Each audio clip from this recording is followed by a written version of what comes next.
vamos a analizar el mensaje en primer lugar en sus aspectos más generales.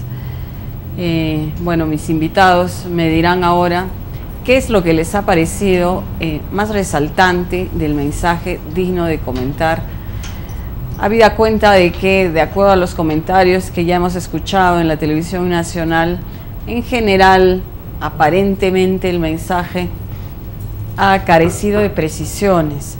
Se ha hablado en términos generales, se han dado cifras y se han propuesto metas, como se hizo el año pasado ya, al iniciar el gobierno, pero no ha habido mayores detalles, precisiones o anuncios que generaran algún tipo de sorpresa, ¿no? Bien, no sé, Juan Guillermo, quisieras comenzar. ¿Qué es lo que tú resaltas o rescatas de este mensaje? Bueno, en nuestra patria tenemos una mala costumbre, que los días precedentes al mensaje presidencial, todos queremos estar en la foto. Entonces los distintos sectores de la vida nacional piden que el presidente se ocupe de ellos, sean maestros, sea la Fuerza Armada, sean las municipalidades, sea el sector educación, que el sector cultura, que todos queremos estar en la foto. Creo que es una mala costumbre.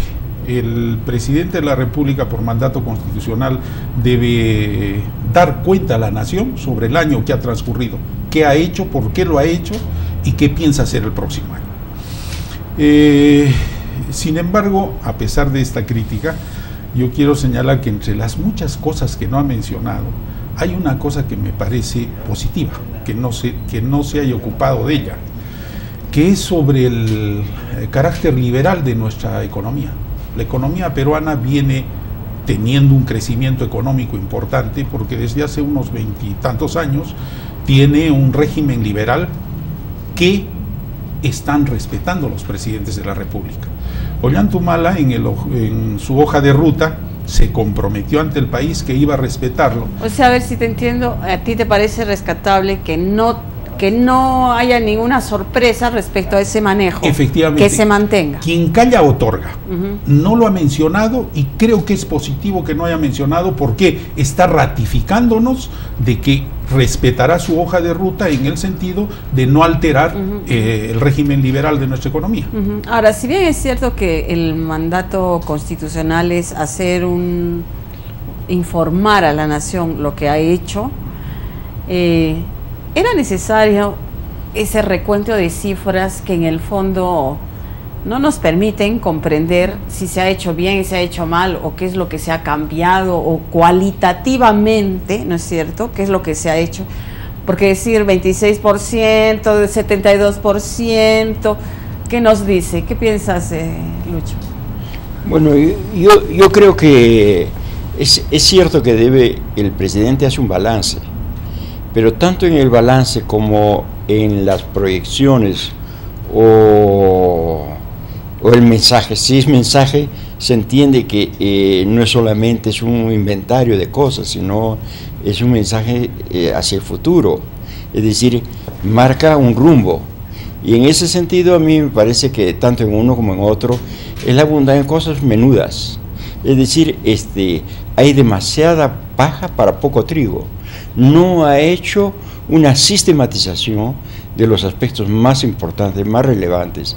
Y yo diría más bien que a mí la actuación después de este cambio de gabinete, ¿no? Debemos ver el mensaje en un momento y en una coyuntura que se suponía redefine un rumbo, ¿no? Sobre todo en términos a una situación de crisis, de conflictos, ¿no? No ha sentido eso. Eso no ha habido. Y creo que podría haber sido la oportunidad, la ha perdido. Y eso me preocupa, ¿por qué? Porque él pierde el liderazgo, ¿no? Y eso no es porque no estamos juzgando, no es bueno para el país. Estamos viendo para el país. ¿Qué es lo mejor? Lo mejor es tener un gobierno y un presidente que tenga las ideas muy claras, ¿no? Y que tenga rumbos definidos. Lo he visto navegando casi sideralmente, ¿no? Entre muchísimos temas, y todo es plano, es decir, lo que no es relevante es tan igual que lo que es relevante. Ahora, este es un mensaje a la nación, es decir, es un mensaje a los ciudadanos, no es un mensaje a los técnicos o a los políticos. Como sociedad civil que somos todos, Ángela, ¿cómo te toca el mensaje? ¿Qué te ha gustado? ¿Crees que algo va a cambiar en nuestra vida o nos vamos a identificar con algo? O sea, se debería ser de alguna manera el resultado de un mensaje, ¿no? Yo creo que Ollanta-Humala, el presidente, ha desaprovechado la oportunidad. He escuchado un mensaje desvinculante, he visto a un presidente que no nos ha transmitido el norte, no nos ha dicho qué queremos de este país que se llama Perú, en el que habitamos todos. Yo creo que han sido más de 60 minutos de pura cifra, de hechos aislados, en realidad que corresponde a los técnicos de repente enfocar y tratar, pero lo que yo hubiese esperado es a un presidente que, como dice Lucho, ¿no? Nos oriente respecto a sus objetivos y planes con esta nueva convocatoria a profesionales que integran su nuevo equipo de trabajo, me refiero a los ministros. En una de sus frases escuché algo así parecido como que vivimos en un país con muchas posibilidades, no recuerdo bien el adjetivo que usó, y que dijo que pasa por un buen momento. Me dejó temblando porque, claro, el buen momento económico puede pasar. Y lo que yo digo es, ¿a dónde va el Perú en realidad? No he escuchado una sola palabra respecto a planes culturales, ¿no? Ningún apoyo a la cultura. Si bien es cierto, no ha sido el momento para dar detalles mínimos sobre cada una de las carteras. El aspecto cultural, el área cultural quedó totalmente fuera del mensaje. No he escuchado nada sobre investigación científica. He escuchado cosas que, claro, las vino repitiendo desde su primer mensaje a la nación, pero que la verdad no me han dicho nada. Lo he encontrado desvinculante. Y en el sentido que dice Juan Guillermo, de que el no hablar sobre el modelo económico implica que vamos a seguir, que es lo que mucha gente se ha tranquilizado a partir de que no toca el modelo, que el modelo nos viene haciendo crecer hace más de una década, que por fin el Perú ha encontrado una estabilidad, ¿no? ¿Eso qué te dice a ti? Bueno, me da dos lecturas también, o dos tipos de comentarios. O sea, la gente, cierta gente está contenta con eso. Yo creo que es adecuado que mantenga el sistema económico, pero la otra gente que esperaba cambios respecto a la inversión de ese dinero que supuestamente el Perú está obteniendo y manejando con grandes logros y grandes esfuerzos en el plano económico, ese va a ser el problema del presidente y el problema de la nación en general. O sea, ¿qué pasa con con los reclamos no atendidos? ¿Qué está pasando a nivel político con el asunto Conga? ¿Qué se viene luego? Sin discrepar con Ángela ni con Lucho, creo yo que tenemos que esperar ¿cómo se llama? La presentación del gabinete ante el Congreso. Quienes van, este mensaje del presidente está maridado con un cambio de gabinete que tiene que presentarse al Congreso en las próximas semanas y que me imagino que ahí va a tener que aterrizar y detallar, ¿no? Justamente la necesidad de detallar. Pero hay algunos aspectos, por ejemplo, en la cuestión de los conflictos sociales, creo que está hablando con hechos más que con palabras, ¿no? El haber nombrado un gabinete que desde la primera palabra de su presidente de gabinete indica que es un gabinete para el diálogo, uno, y dos, el haber creado este nuevo instituto, no sé cómo se llama, de conflictos sociales, etcétera, está hablando con hechos que frente a los problemas que tiene el país cree que así los va a resolver. Ojalá los resuelva, ¿no? No estoy diciendo que es una medida acertada, porque también a mí me preocupa que frente a cualquier problema ponemos parches, ¿no? Nombrando una comisión, nombrando una nueva entidad, burocratizando más el Estado, porque no podemos manejar la cosa. Entonces también es un poco de precariedad del gobierno de tratar de conseguir un salvavidas. Luis, y dime, respecto a los discursos, ¿cuál es tu sensación? Es decir, escuchamos al presidente, vamos a escuchar a los ministros, pero todo eso llega a aterrizar en algo, porque a mí me da la sensación que la mitad del discurso era el del año pasado. Entonces, ¿de qué sirve ponernos metas, decir el Perú se compromete con esto. Este es mucho de su discurso ya lo hemos escuchado el año pasado y sin embargo hemos tenido un año bastante agitado donde no se han puesto en práctica algunos de esos principios que hoy los ha reiterado. Es como si hubiera comenzado con Salomón Lerner, con el problema de Conga se fue a Valdés totalmente, dio un giro y ahora quiere regresar con el nuevo ministro a sus inicios. ¿Cuánto del discurso deberíamos creer? ¿Tú qué piensas, por ejemplo, de este tema específico de los conflictos y de Conga, de lo que dicen? ¿Se ha referido a Conga? No se ha referido a Conga directamente, pero queda, digamos, implícito que va a haber un cambio de rumbo ahí. ¿Le crees? Yo como decía, a mí me preocupa el hecho de que no tenga una firmeza en la conducción del país, ni ideas muy claras. Creo que él está preocupado no tanto por el país, sino por su papel. Las encuestas. En el país. O sea, eso me parece mal.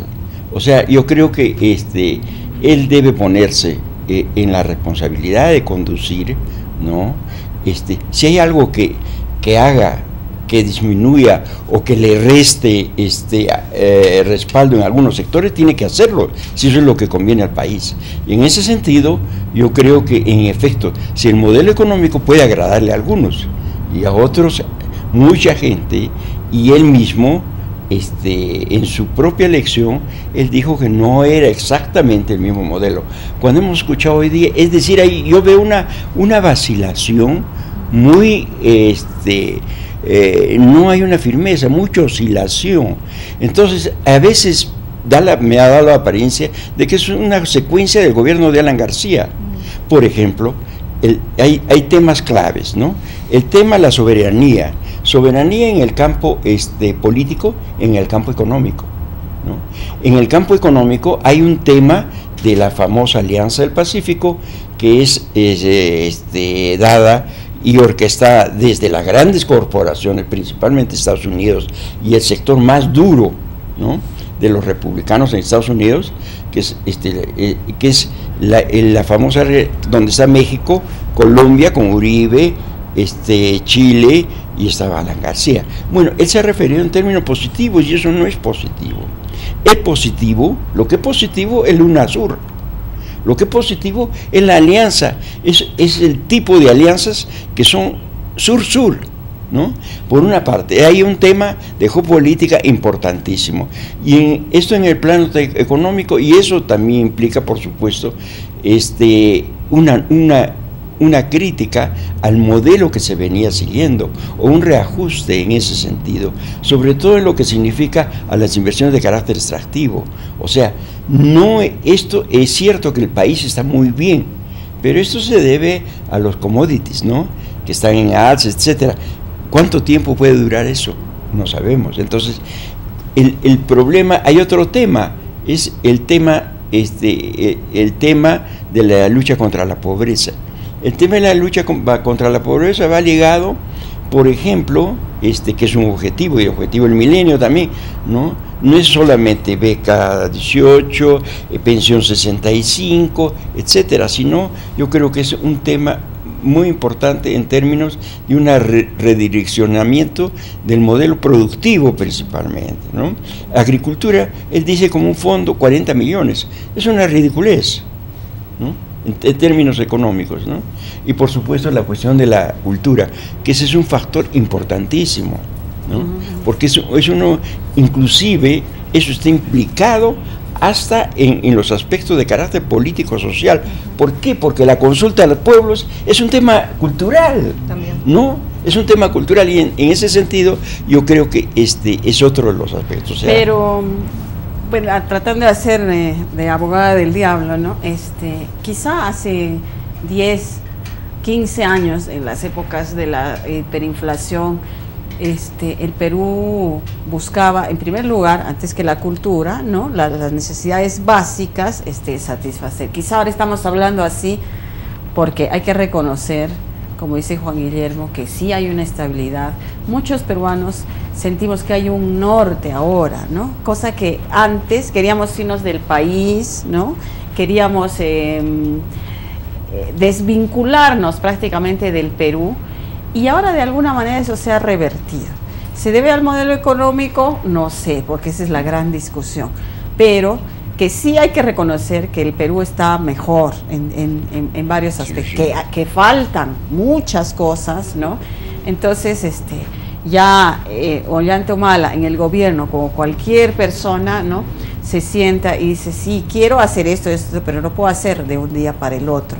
En ese sentido, Ángela, ¿tú sientes que el Perú, a pesar de todos estos problemas de falta de inclusión, de falta de educación, estamos yendo con un rumbo? ¿El presidente lo encarna al escucharlo hablar, o por el contrario te decepciona y volvemos a sentir estamos en nada, o sea que hay que irnos nomás? No, yo sí creo que el Perú ha mejorado, o sea, tendríamos que ser miopes o inconscientes para afirmar que estamos pésimos. O sea, yo creo que macroeconómicamente el asunto está caminando. Lo que me preocupa es que no tengamos una visión de país compartida. Siento que yo habito en una isla de repente que se llama Arequipa, o sea, en cuanto a procesos de descentralización, por ejemplo, yo no veo que esté ocurriendo mucho. O sea, yo sigo sintiendo que habito en la segunda ciudad de Perú, y eso me deprime, me frustra, porque yo desearía tener otro tipo de facilidades en el plano cultural, por ejemplo, que tiene la capital. Y no estoy hablando de Nueva York, estoy hablando de Lima, ¿no?, que está a una hora de vuelo de la ciudad.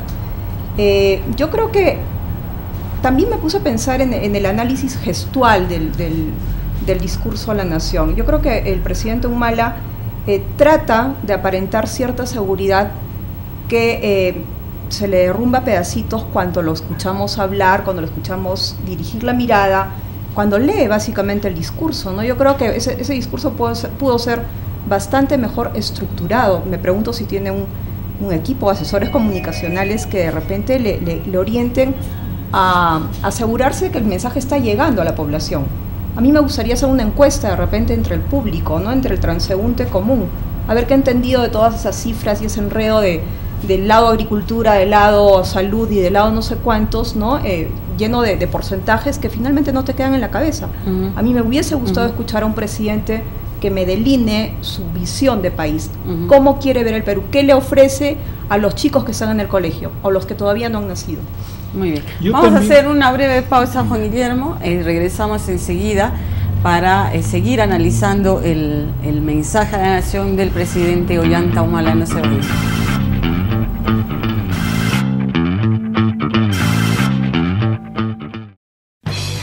No se deje engañar y entérese en el número 8 de El Búho, la revista, de la gran estafa que se gesta con terrenos del gobierno regional.